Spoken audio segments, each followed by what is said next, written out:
you know, I'd like to introduce tonight. We've got a very special guest, and that's Police Chief Robert Martin. Molly, maybe you can start on the slides. And Chief Martin is the Chief of Police for West Grey Bruce County here in Ontario. But just for those of you that might be tuning in from other places in Canada tonight, the messages we're going to give are certainly pertinent to really anywhere in Canada. And it's not a phenomenon that's just here in Ontario, of course. Robberies can happen anywhere. So Police Chief Martin, welcome. Thanks for joining us tonight. No problem, Dean. Thank you so much for having me. And you can call me Rob because my parents did not pick Chief out of the entire list of names they had to choose from. So, okay. All right, Rob. Just about myself, I am the Chief from West Grey. We are located just south of Owen Sound. I've been the Chief in West Grey since 2016. Prior to that, I did almost 30 years with the York Regional Police in Southern Ontario. Worked in various units. I had the privilege of working 5.5 years with the RCMP drug section, traveling across this great country, doing all kinds of weird and wonderful things on the federal government's dime. I've also worked criminal investigations, which would include crimes against persons, which includes robberies at the time before the York Regional Police split our pharmaceutical robbery section into being. But total almost 35 years of policing, background in drugs, background in crime, background in traffic, have gone around. And as Dean said earlier, this will be very interactive. If you have a question, please ask. Put up your hand and we can jump in and answer anything. There are no stupid questions. I know we hear that all the time, but it will give us something to laugh about after the thing. And we're giggling and talking about the people who asked the questions at the time. Interactive. Let us know what the questions are. We'll talk about safety. Yeah. We'll talk about hard targeting your pharmacies. We can talk about what to do if you are robbed, because it is one of the most traumatic things that can happen to your staff. And we will go from there. If there's any questions about my background, please ask now, but you have a video to share, Dean, so go ahead. Yeah, perfect, Rob. So as you said, we're going to be very slide light tonight and hopefully very discussion heavy. So as Rob said, very interactive, happy to answer questions. We'll have ample time at the end to do that as well. But before we get into the meat of our presentation tonight, and we tackle a number of topics that each of you probably are looking at as you're at your pharmacy and kind of going, well, how do I protect myself? We'd like to start, and I know Fora's on the she's part of one of our she's a participant this evening, and unfortunately during the winter months, Fora, who runs Optimum Pharmacy, many of you probably recognize her from the group chat that we're in. Fora, unfortunately, was the victim of robbery at her pharmacy, Optimum Pharmacy in Newmarket, Ontario. So we're going to kind of start and kind of set the tone for the evening. And Molly, if you could start the video, and at the conclusion, we'll kind of get into the meat of the presentation. Sure. Just give me a thumbs up that you can hear it. He was bended on me, yelling, it's like, where is your safe? Where is your narcotics? Traumatized and in shock, Fora Ramadi says she was closing up her Newmarket pharmacy last week when she was robbed, thrown to the ground, assaulted by men who wanted drugs and cash. They walked me toward the till. I opened the till, they took the money, and they fled away. These types of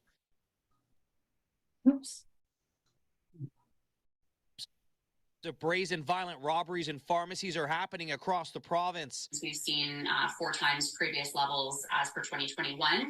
That would be in the Toronto area. Pharmacy robberies apparently in our region, York region, is up but 230% compared to last year. The Ontario Pharmacists Association says it's working with the College of Pharmacists, who are now considering making time-delayed safes mandatory in pharmacies to deter would-be thieves. Forrest says police were able to get a license plate, but says the vehicle was likely stolen and the suspects involved were covered in black. Often these are happening when businesses are open. So we do suspect there might be people in the parking lots that kind of see something suspicious, see the suspects going in or coming out, and we're encouraging them to contact us. Forrest stepping up her security system, installing a buzzer at her door and locking it earlier in the day. All she hopes to keep everyone in her pharmacy safe. This is frightening. So you always think that next person that is putting gun to her head, it could be me. The association says the opioid crisis is only adding to the rise in robberies. Pharmacists like Forrest say they need more protections. I don't think I be ever able to work by myself at my own pharmacy because of that fear, because of that trauma. Fora calling on local officials to work with pharmacy associations to bring in better safety measures, saying she fears for her safety, scared, now a week since the robbery occurred, that it could happen again. Mike Arsledy, CTV News, Newmarket.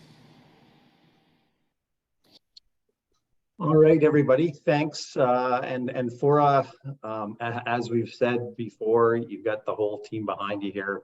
We were all impacted by what you had to go through, and we're all very, very happy that you've kind of persevered but you've got the support of all of Whole Health behind you. So, Rob, we're going to get into the agenda here. We've got it up on the screen right now. We're going to talk a little bit about what we actually have in our pharmacies and the value of what we have, because I think that's a great way to start, because we don't, we've got benzos, we've got opioids, in our safes and lock cabinets in pharmacies. And, these things are certainly of greater value than what we buy them from our distribution wholesale. And then after that, let's get into things like crime prevention techniques. I will kind of guide the conversation, but let's start with number 2, street value of our pharmaceuticals. What do you see? What do you experience, and what is the police forces across the country? What are they looking at? These things are of great value. Your pharmacies, and not trying to make light, are sitting on a gold mine. There are pills there. We don't think about it. You don't think about it. But when you look at the diversion where the robberies happen, and Fora, who's on the call, I'm very sorry that you were robbed, and I wish you all the best, and hopefully we can get some tips out of here tonight that you can use so it never happens again. And working in York Region, I know where your pharmacy is. It's an interesting area, but it's still nice. But you're sitting on a gold mine. All those pills that we don't think about, when they come out and get into the stream, we know that a lot of them are being diverted to Northern Ontario. A pill that on average our Criminal Intelligence Services of Ontario says it's worth $40 or $50 in Southern Ontario. You can take that pill to Northern Ontario and see benefits of $600 to $800, especially for opioids. They're hard to come by in some areas. So when you look at risk reward for something that would cost your pharmaceutical company $20, $30, I don't know the prices of drugs on your end. I'm quite good on our end. But you're talking about an increase of $20 to $200 to $600 for one tablet. Now, if you get a box of pills and you head to the north, think of your return on investment, for lack of a better way to say it. Huge money involved. We know opioids are number one. Demerol seems to be something we're seeing robberies for. Valium, Xanax, Percocet, Methadone from the new DEA stats that are just coming on. Those are what we're seeing in our partners to the south of us for robberies. And we know our robbers are not organized. They come in, they will grab pills. They have no idea what they're doing. They're trusting you to give them the product they want. And as Dean and I have talked before, and these are my opinions, I completely agree with taking care of people and making sure your people are safe over product.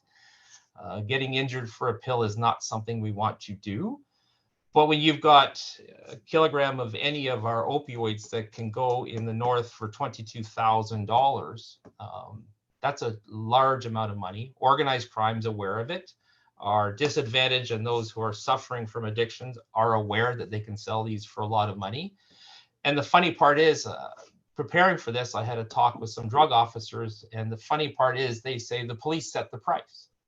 And I didn't quite understand that. They said every time we take an enforcement action in our communities, we are driving the price of the drugs up. We cut into the supply chain, we reduce the availability. So the more actions we take, the more the price goes up, the more the challenge is, and the problem is there. We're looking at some of these for Dilaudid 8 milligrams right now on our sheets, which were just updated 2 days ago, and I had nothing to do with that.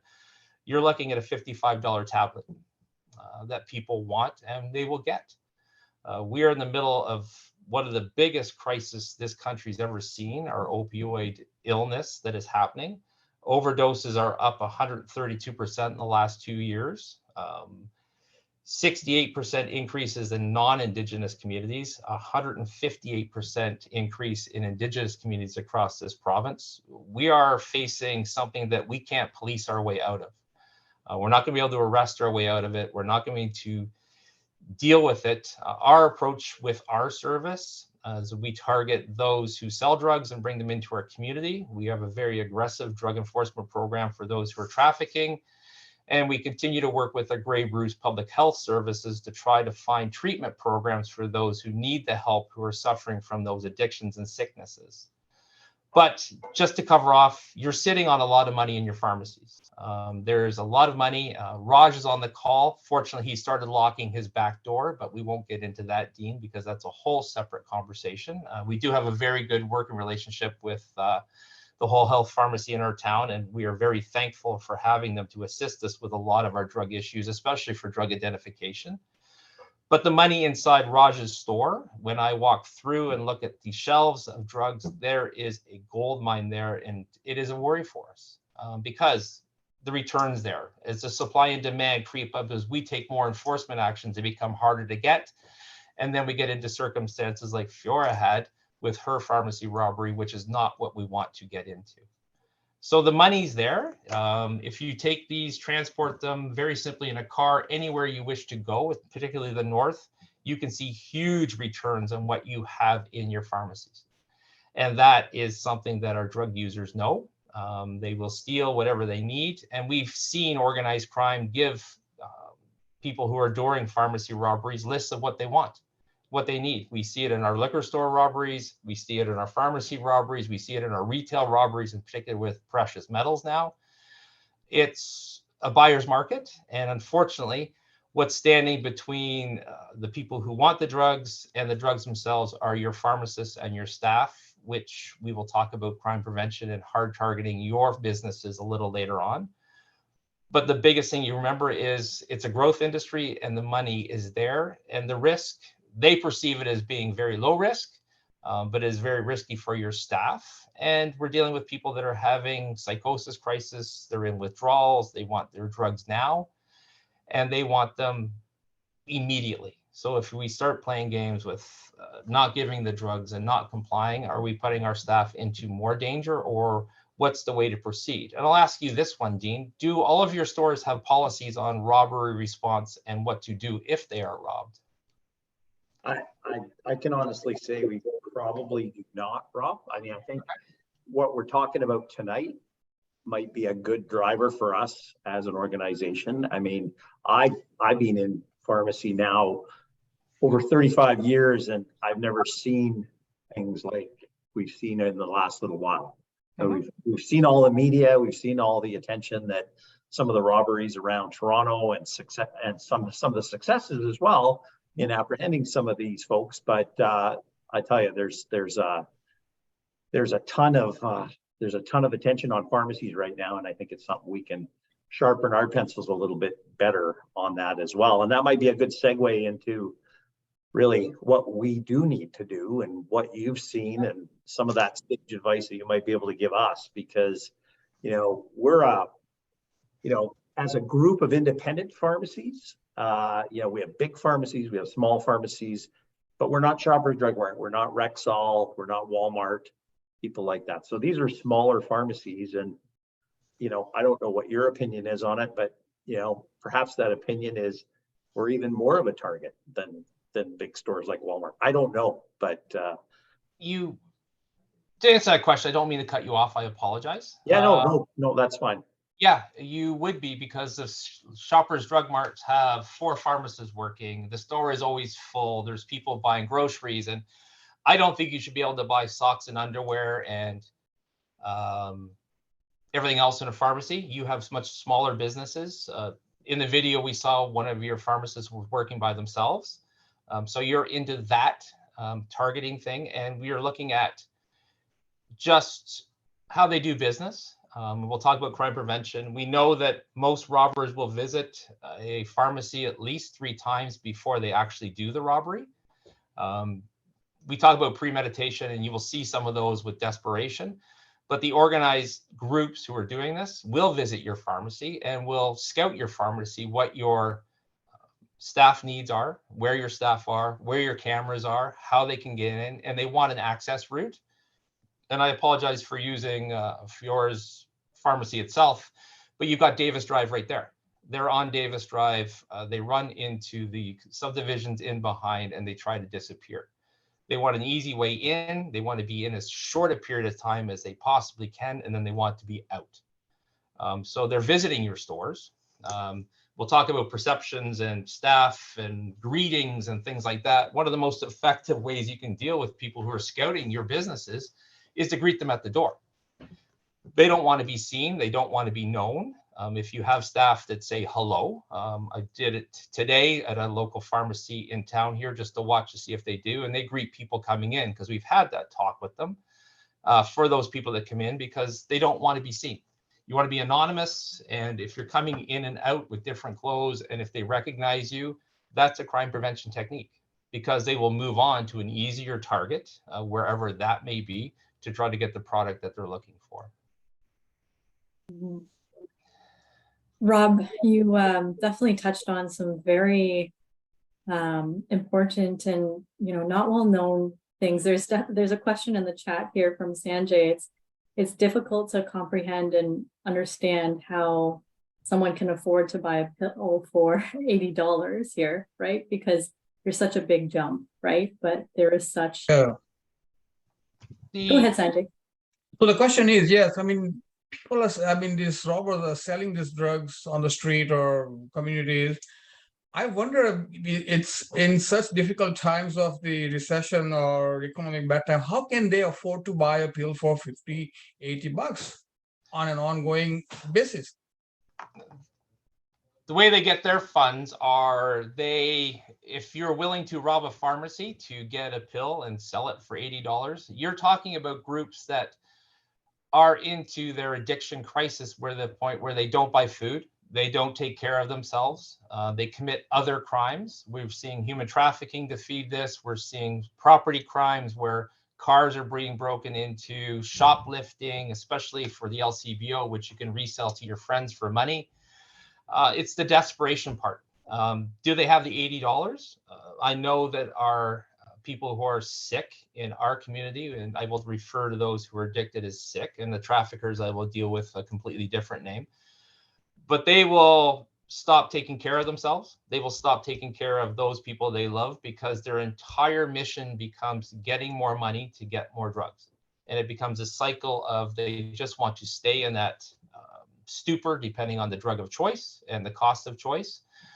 But the $80, when they take it, you get it for $25, they steal it from you, they sell it back on. But the people they're selling for are all those accentuating crimes that come along with it, where they're doing the panhandling, or they're stealing from cars, or they're going through recycling bins and taking change, or clothing bins. We have a major problem in our community because they're into the clothing bins and trying to sell the clothing bins aftermarket to the other spots just to raise money.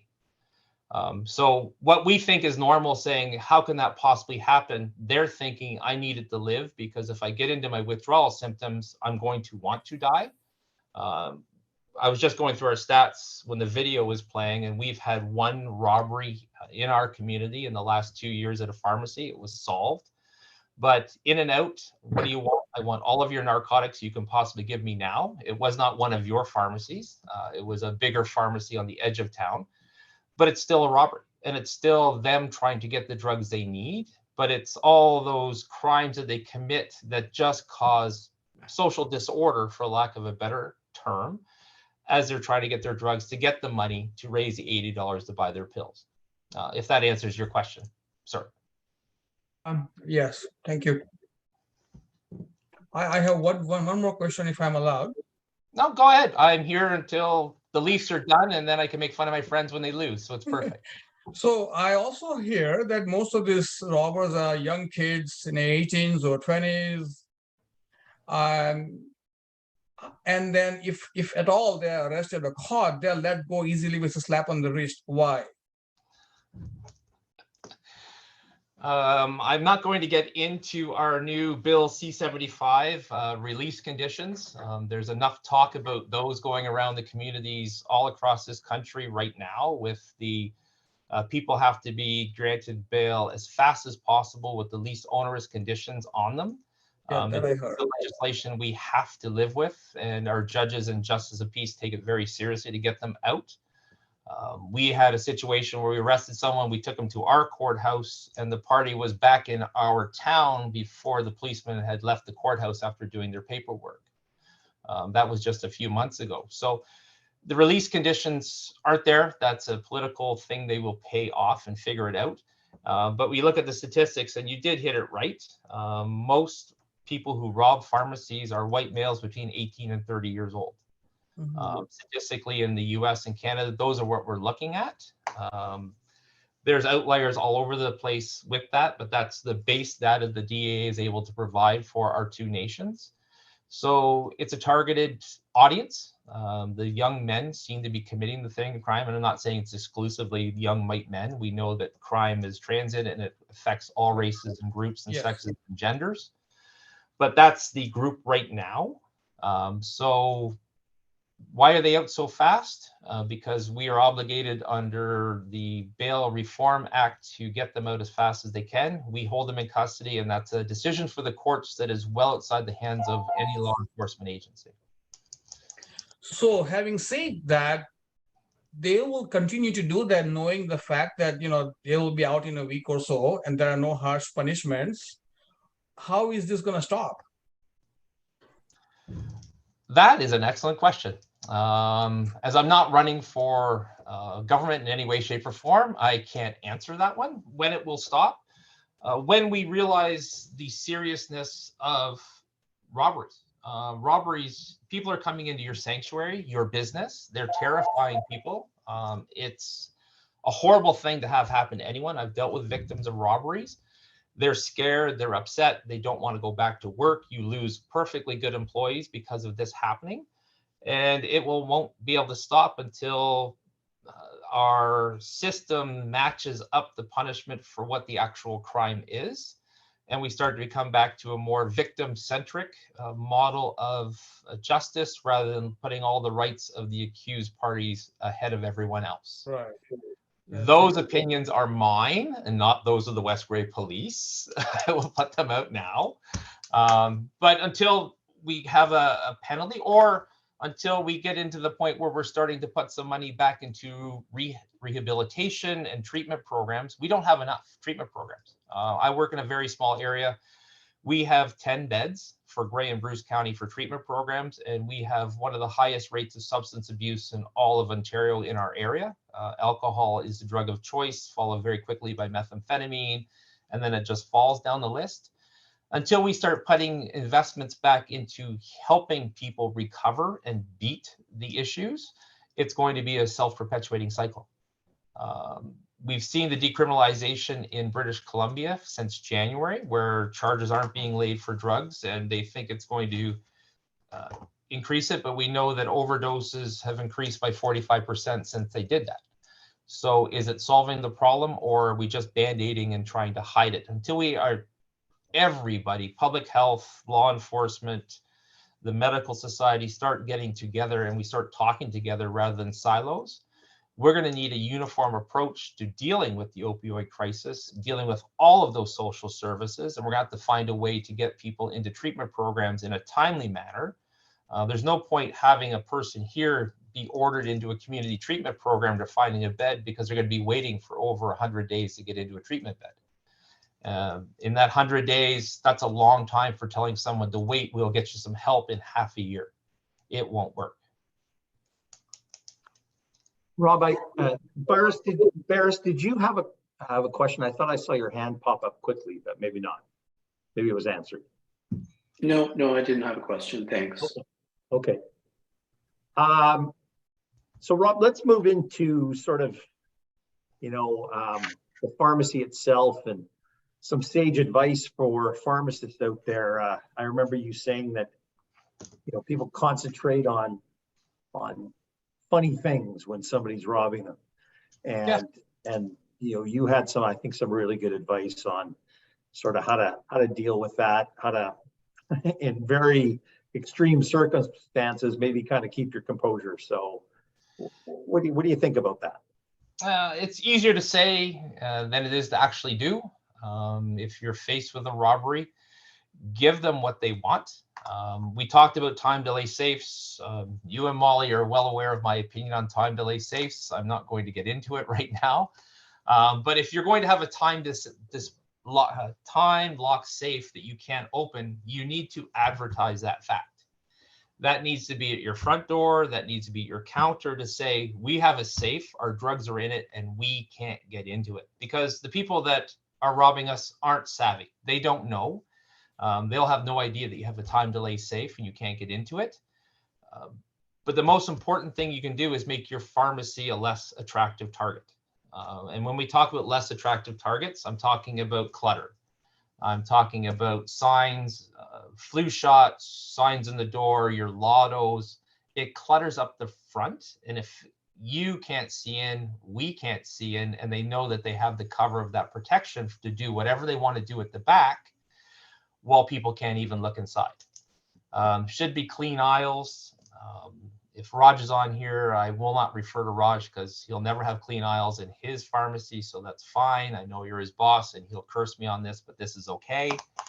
But clean aisles, clean views, you can see around, and it should be so people can be seen and be heard wherever they are in the store.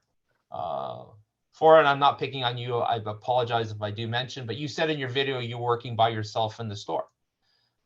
That's what they're looking for, is the one person in the store. Opportunity, is this going to be an easy score? And then they come in and they do their jobs. If they're scouting, they've been there a few times, they'll know your schedule better than we do. When your staff goes on lunch, because they're watching and they realize it's a money industry for them. But that clean store, clean view where people, proper lighting inside and outside of the pharmacy, including in your back lots, if you do have backs to the stores, lock your doors, lock your drawers, make it unappealing for them and make it more challenging for them to get the product. Video surveillance, my favorite thing in the world. If you have video cameras, turn them on. It makes it much easier for us. We've been to pharmacy robberies, and I've been to robberies where they have a very nice camera system. Unfortunately, someone forgot to push the button. And have a video surveillance system that we can recognize that at least it's people on the video, not too blurry things that we can, because you have to maintain that to make sure it works properly. When you look at those things, cleared windows, video, lighting, door locks that work, and robbery prevention signs. You can get them from your services. I know some of you are in York Region. They have a very active crime prevention center. We have one here as well. And we will come to the pharmacies and we'll actually do crime prevention through environmental design surveys with the people who ask for it, to say you need to move this, or perhaps having the front windows tinted is not a good idea. Because it has to be welcoming for your customers, but unwelcoming for the people who want to rob you. That makes some form of sense. Rob, we had a question submitted when faced with an armed intruder. Yeah. Is there anything that you should say or specifically do to lower the risk of things getting out of hand or violent, that sort of thing? You're confronted by someone with a gun. They're asking for drugs. Stay calm. I know it's very easy for me to sit here and say stay calm. Anyone who's been in that situation realizes calmness is not what comes.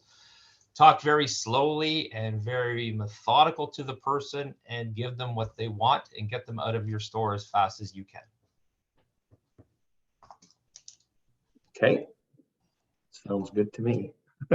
Or you mentioned you have a question. Do you want to unmute?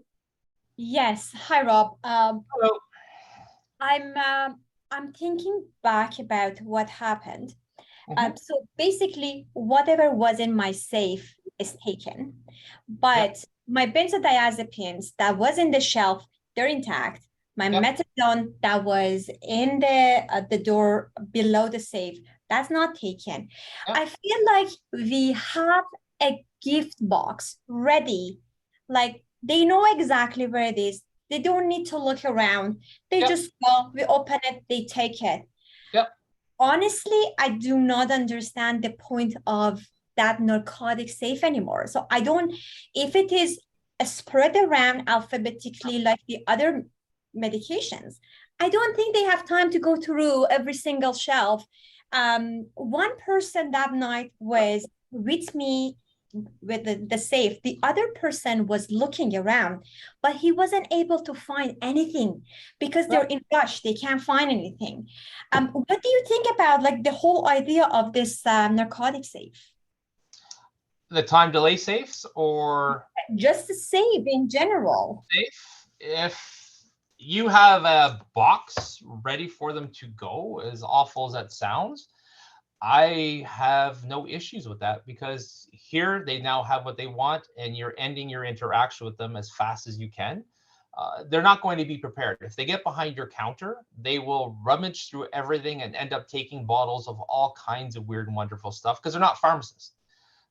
They will ask you, what am I looking for? Or they'll start screaming the street name at pharmacists, which we've seen, and you won't be educated on some of the street names because they change every 2 days for us as well. But if you have something you can give them, because all they want is what they're demanding. They want drugs now. And if you have something to give them, they are done and out.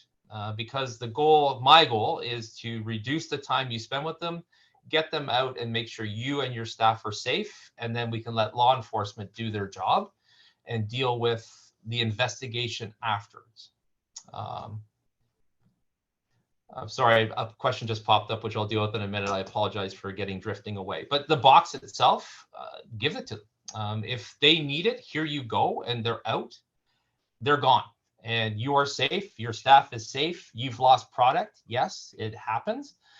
But the importance is, as I said before, people over product. It's a product you can replace, we can get more, we can't replace people. And you can't replace people who get hurt because robberies are super traumatic and they are awful experiences to go through. Sorry. What is, because we have been discussing with this with all different group of peers. Yep. Is there such a thing as tracker that can be provided by police that we can have it in one of our bottles and it can be tracked by you guys? We are now 25 minutes ahead from where I'm supposed to be, and I was going to talk about tracking devices. Okay, all right. So okay, it is an idea. I like the idea itself. You can get tracking devices. We don't supply them simply because budgetary would be so hard. But if you put a tracking device in it that can be followed, it is a tool that we can use in our investigations, certainly, and does cut down a lot of our work. And because like everyone else, we don't like to work as hard as we're supposed to at times. But no, I think tracking in there is great. You don't track it, we will do it. We don't want to get miss and match where your staff are chasing people who are armed with drugs and they're trying to go away. But if you have that GPS tracking or Geotab or whichever one that they decide to use in there, I think that's not a bad idea. Thank you. Interesting. Rob, there's one other one that popped up from before. I'm just going to read it out. As most robberies are preconceived, at what point do you guys, as the police service, like if in Fora's case, if they were staking out her pharmacy, or she, hey, I've never seen this person before. They've been in here twice in the last few days. I'm really suspicious.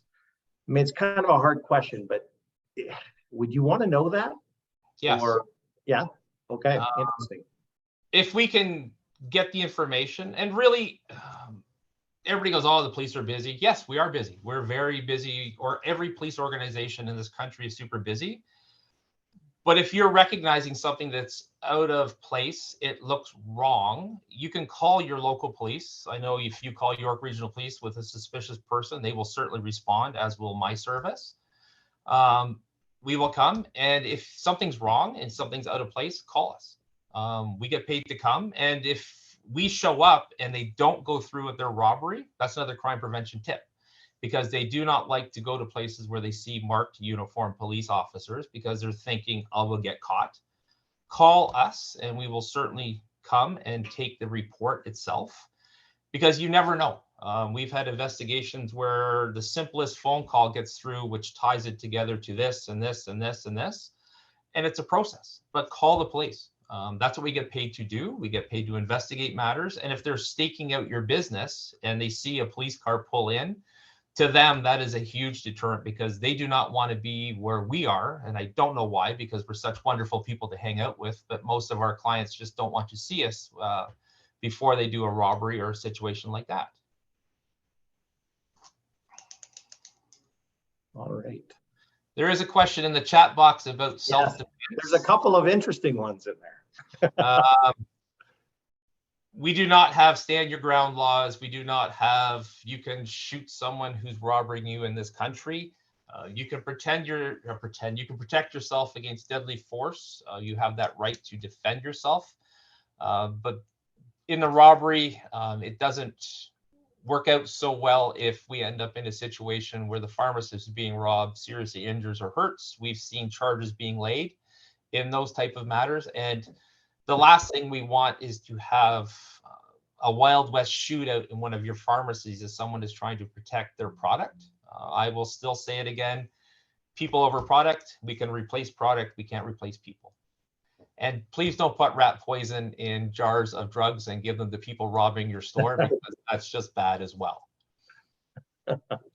But they will, on a side note, question came up, if you mark it and they steal it to rob, they will take it, and warfarin, which is rat poison, is one of the cutting agents that they're using to make their drug stronger and better, because it's easy to get. No one raises an eye out here when you go in and buy a ton of rat poison at one of our co-ops, and they use it as a cutting agent. Wow. Rob, no one's really mentioned fentanyl. Obviously that's, I mean, most of the prescriptions we get are patches, but there's an illegal trade in fentanyl tablets and that sort of thing as well. Any comments on that? Fentanyl is the gold standard of what they want when they rob your store. They do not know what it looks like. They don't know where it is. Our fentanyl now, our predominant fentanyl in Grey County and Bruce is purple fentanyl. It's mixed with a fruit drink to make it more marketable.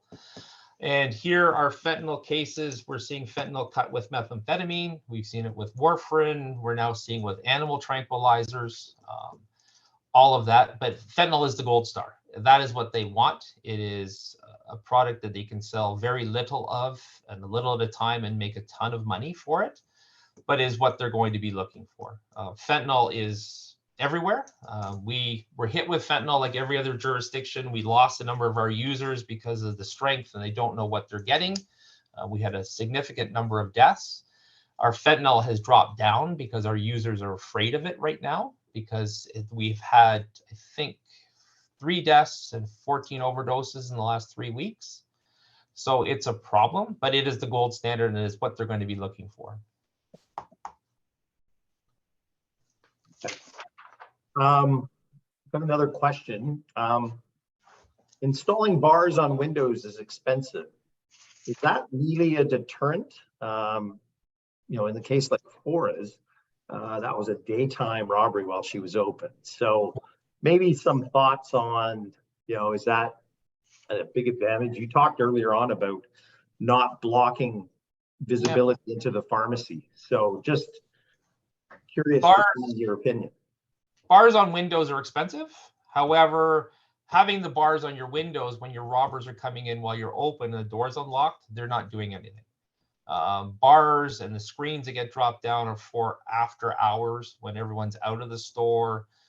And they do. Some of the bars, especially the triangular ones that kind of push together, create a huge obstruction for when you're looking into stores, because all you can really see are the bars and the shadows from the bars. They are great, but it's more after hours when people are not there to protect your product, because you have bars on your windows, but you have the front door wide open so someone can walk in. It's not really a crime deterrent for the people at the time while the store is occupied. Okay. Anybody else have any questions around crime prevention? Oh, looks like Fora, you've got another question. That's absolutely fine. Floor is yours. Thank you. So after this happened, we locked the door. Now there is one of those magnet lock. And then I try to choose the least time. So basically, I think it only takes 1 second and it locks again. So by doing that, we thought that, okay, so as soon as it's locked, nobody else can just hold the door to come in. But apparently there is a robbery happened 2 days ago. They had time delay safe and they had one of those magnetic lock. And apparently when a patient was come, so the customer paused, so it was the door open, but I think they were hiding behind. So as soon as the customer came in, they tailgated with the customer in. How, and again, since 2 days ago, I started because I thought with this door locked, I'm safe. But since 2 days ago, it starts like, okay, so this is not a guarantee as well. How I'm going to prevent that? What is your thought about that? The door locks work well as long as you control who comes in and who doesn't come in. But like you said, all you have to do is wait for one customer to come in and you can rush the store and you're inside. And then you have all kinds of problems because now they're inside the store. There should be a button somewhere that you can push to lock your doors. Duress button are perfect. If you read up on a lot of the crime prevention things, a lot of them recommend having a great big red duress button that shows behind your counter that you can push. It does not even have to be hooked up. All they have to do is see you. But sorry, something else popped up. My screen's going crazy here. I apologize. But having that locking system itself, as long as you have your pharmacy, I do believe is on the front of a very flat building right across from the hospital, correct? Yep. So, yeah, I do remember being there.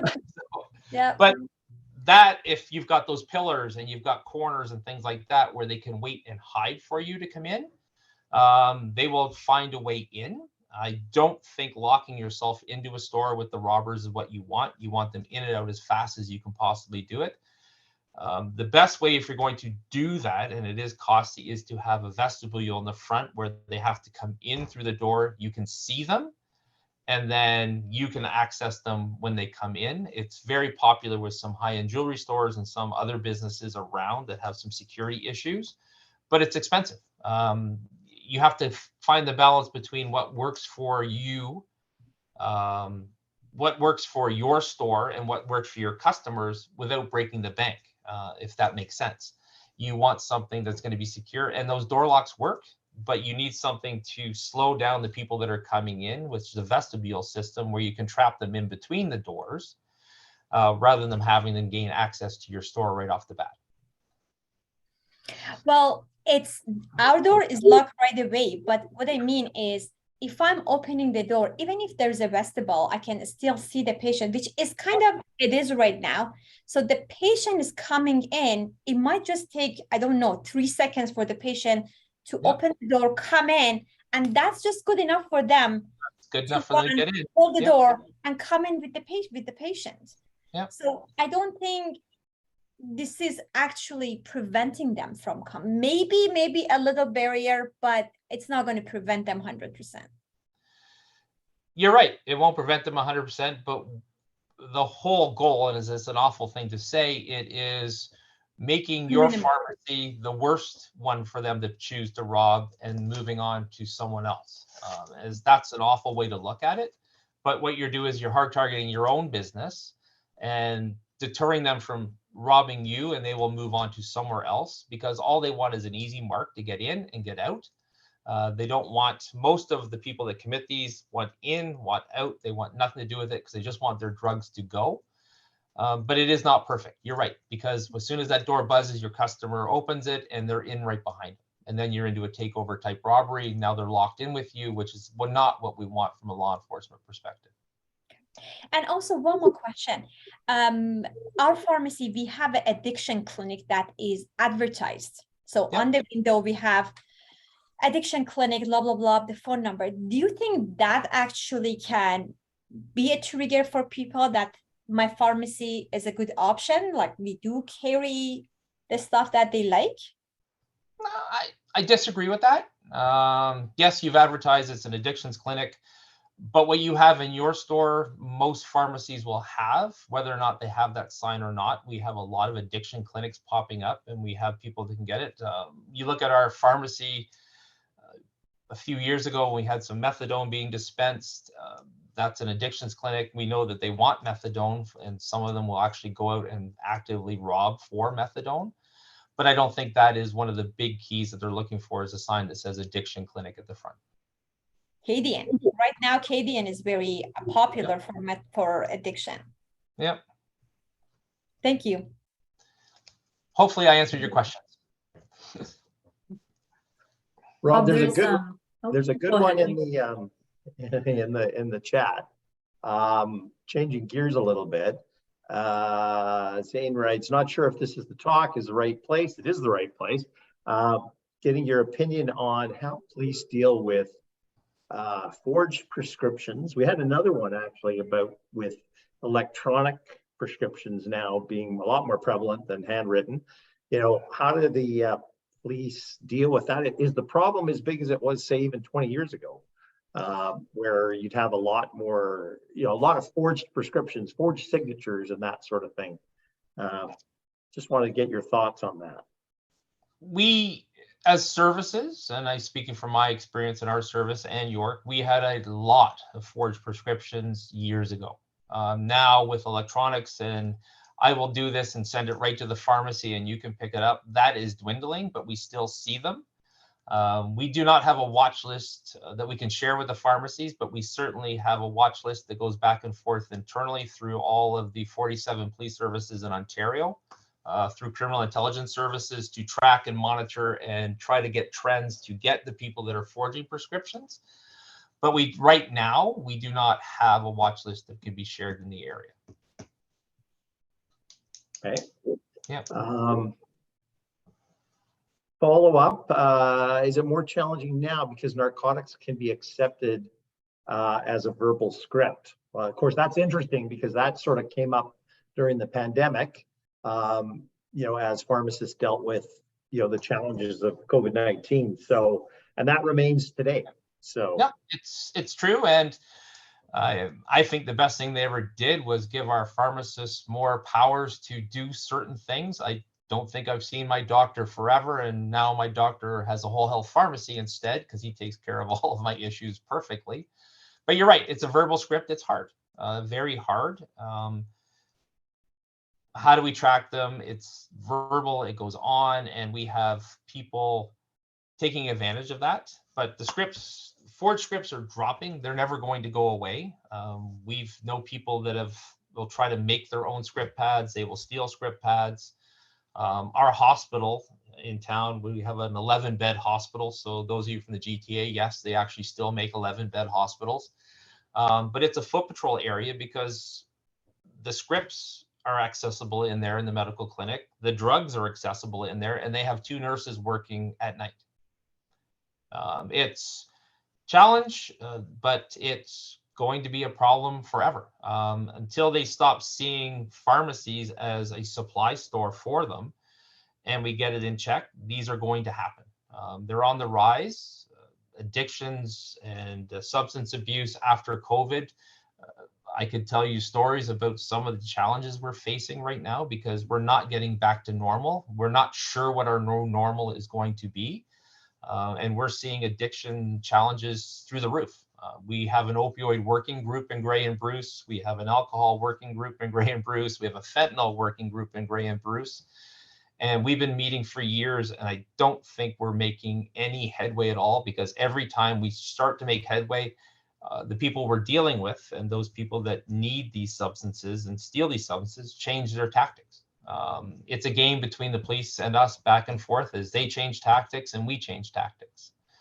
But all I can say is the best way to deal with it is the crime prevention things that you have in place, your good video, your signage saying we have a time delay safe, and I'm very serious about having those signs everywhere. Alarm systems, leaving your lights on, clearing the aisles, being vigilant with your staff, having those policies and procedures and practicing with them to say, when we are robbed, here is what's going to happen. So people know their roles.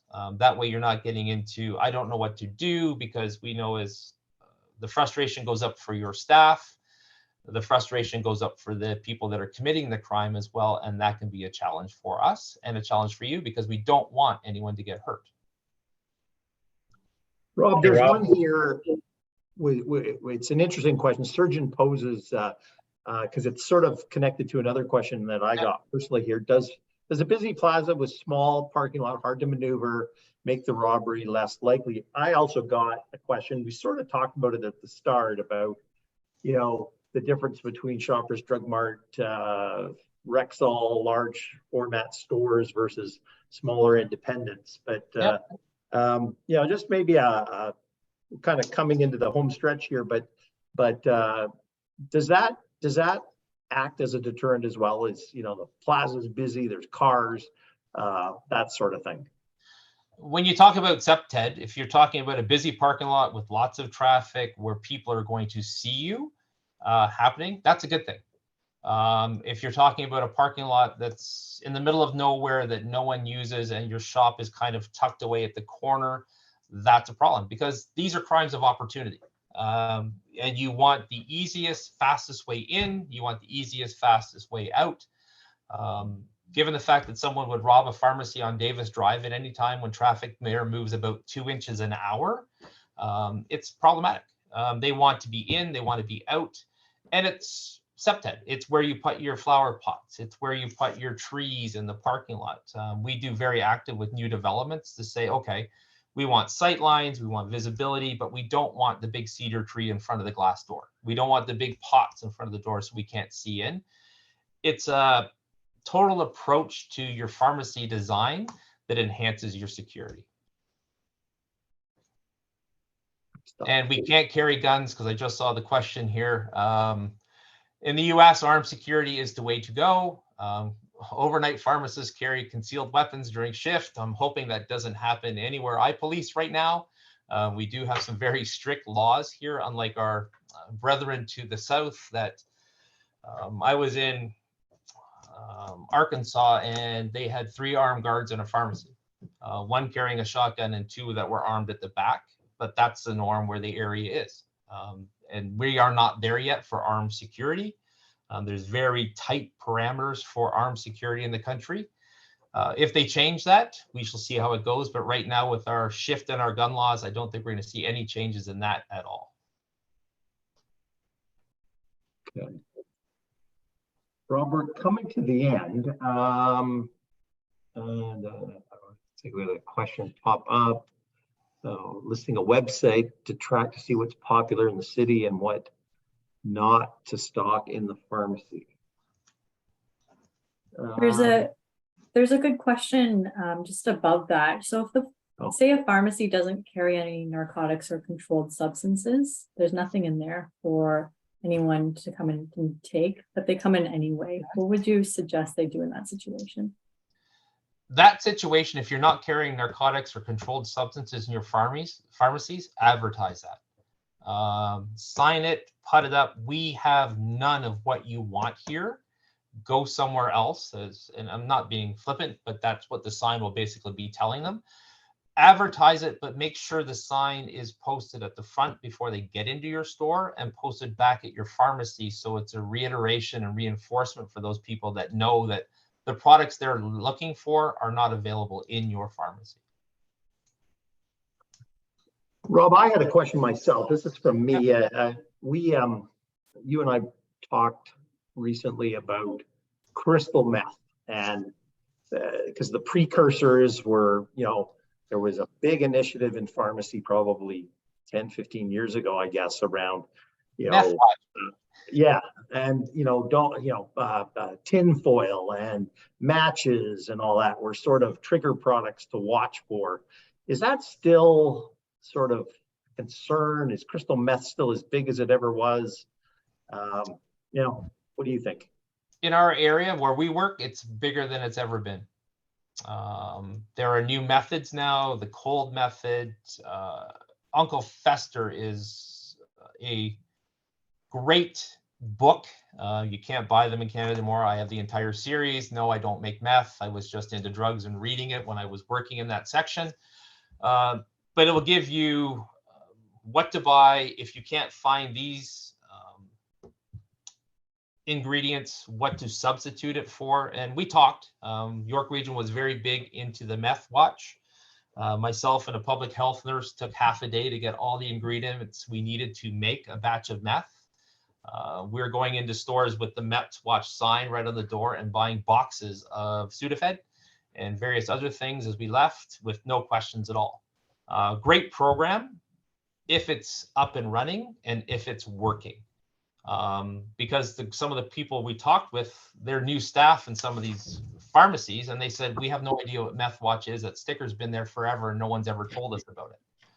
And that's the information sharing to get out. But methamphetamine in rural Ontario is still here. It's never going away simply because the return on investment, especially the cold method now, it's not going to explode. All you need is 2 proper bathtubs and some plastic tubing and pop bottles with all the chemicals, and you can make a shipment and a batch up in about a day and a half. Very quick, no risk of explosion anymore, which we were seeing back when I started policing. But meth is going to be a problem forever, just because it's easy to make. It is, people laugh around here, hillbilly heroin and all those types of comments you get to go along with it. They're derogatory, but it's easy to make, it's cheap, and people are not afraid of it like they are fentanyl right now, because we're seeing such a wave of overdoses. People are reverting back to the drugs that they think are safe, even though I certainly wouldn't want to put something in my body that was made with match heads and everything else that goes along with making the methamphetamine.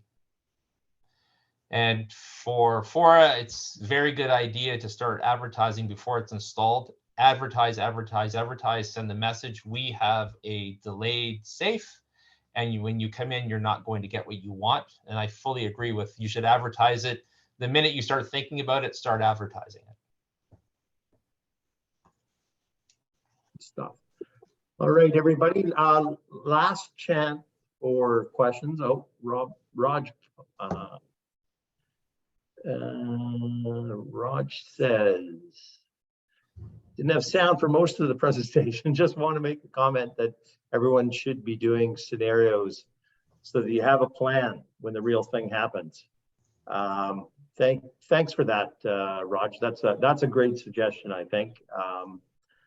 Because no one's immune to this, and as pharmacies, we're even a bigger target. So yeah, I think, Raj, that's a great way to sort of finish up. Megan said, question up 3 on de-escalation if possible. Sorry, I missed that one. Any tips on de-escalation if an agitated, erratic robber doesn't believe? And a no narcotics here sign. Best way to do it is be direct. open and honest. We don't have it. Talk calm, because if you become agitated and ramped up, you're going to feed into their anxiety and stress.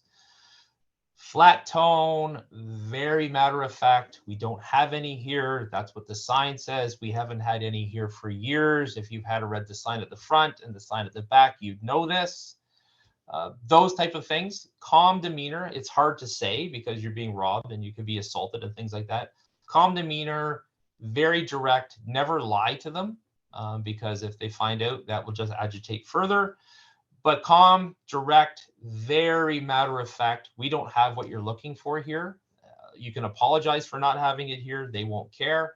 But if they don't believe it, that's why the signage is so important, to have so many signs that it's overwhelming to them. They see a sign as they come in. They see a sign at the cash register. They see the sign at the desk where you're getting your drugs. They see the sign at the back of your pharmacy on the wall. And not tiny little signs. Make them as big and as gaudy and as ugly as you possibly can, so they can read them. And for some of your pharmacies, depending where they are, I would consider getting them in other languages than English. We know that Markham has 87 languages represented with various things. You can get posters made up that will list 4 or 5 of the common languages in your area and put it up as well. So that way you cover the people who are ESL and may not understand the language, but they can certainly read their home languages. Great tip, great tip. So, all right. With that, I just wanted to say thank you, Rob, for all of your advice today. I thought that was great. Lots of great tips that even as a banner we can follow up with, and I think this is such an important topic that you know, we need to keep talking about it. I think it's an ever-evolving topic, and things are going to change. As you put in security measures, they're going to come up with their countermeasures, and that will happen. But the most important thing I can say, and we covered it quickly, is policies on what to do if something happens, and practice those policies. Go through the scenarios to say, like a night like tonight, if you have time at your own home pharmacies, to have a meeting with your staff for 5 or 10 minutes to go over to say, if this happens, here is what we're going to do as a united front, and practice. Practice make perfect. We practice stuff every 3 months. We practice various rapid deployment scenarios, scene security, things like that. And there should be no different than your business. You have to practice to make sure that your staff stay safe and they understand their roles and responsibilities if, which I hope it never does, but if a robbery does happen in one of your facilities.